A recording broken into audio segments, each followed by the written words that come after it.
up on Midco Sports tonight, Summit League teams around the area started basketball practice this week. We check in with Dave Richman on how his NDSU squad has handled the offseason. Then it's high school pick'ems. Jody, Jandy, and I tell you who we think is bringing home a dub this weekend. And finally, a big announcement by the Dakota Alliance Soccer Club. Their competitive director, Ben Gaddis, joins me in studio to talk about it. All of that plus much more. Midco Sports Tonight kicks off right now. Hello and welcome to the show. I'm Kelly Stewart and this is Midco Sports Tonight.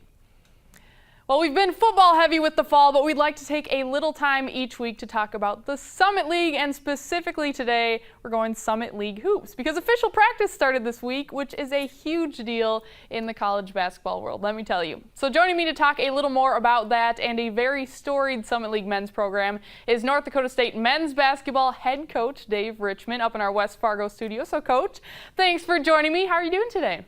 Great, Kelly. It's great to be back. It's a fun time of year with that football, basketball starting crossover. We love it. Oh, I love it. All right, well, let's talk about the offseason. 6 new players in the program with the roster breaking down to 10 guys that are either freshmen or sophomores and then just 2 juniors and 2 seniors. So how has that adjustment been going throughout summer workouts and now this first week of practice with a young team like that? You know, it's actually been really good and certainly a concern when you bring in 6 new guys.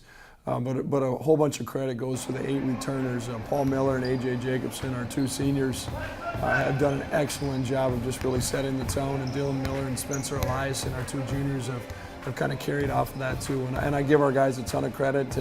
And the 6 new guys that we brought in, you know, had the right attitude of having questions, not answers. And it's been a great recipe thus far.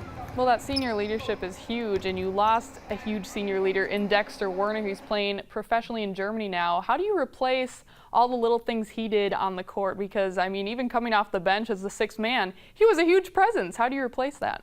Yeah, I think that's the big question that we get. You even go back to, you know, after my first year or even before my first year when we lost 5 seniors, it's how do you replace so-and-so? How do you replace, you know, this guy? How do you replace Lawrence Alexander?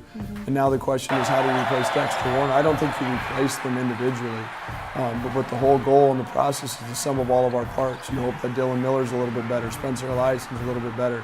You know, all the contributing parts around all those guys are better. And then thus as a whole, we can then replace some of Dexter's minutes and points. But individually, you're not going to replace a guy like Dexter. But hopefully over the course of things, the sum of our parts will continue to get better and eat up those minutes and points and production. Yeah, that's a good point. Well, entering your 4th year now as a head coach, what are some of the biggest lessons you've learned through your first 3 seasons in Fargo? Well, I mean, you don't have all the answers, and I think maybe the biggest question that I've tried to answer is, you know, kids this day and age need to understand and want to understand the why. Why are we doing something? Why is this happening? And I think we've all tried to take a step back in our program and really, as much as we can, answer that why to help our guys be more successful. And you know, it's been a real joy and a pleasure to be the head coach here at an alma mater. We've been fortunate to have a tremendous amount of success, and now we need to build on it. We had a frustrating end to our year last year, and we're excited to hopefully right a wrong here real soon. Well, we're excited too, and looking ahead to that schedule for this year, some big names on there. I mean, Arizona, USC, also Mississippi State, and then a variety of other good programs. How do you feel about the non-conference schedule you guys put together this year?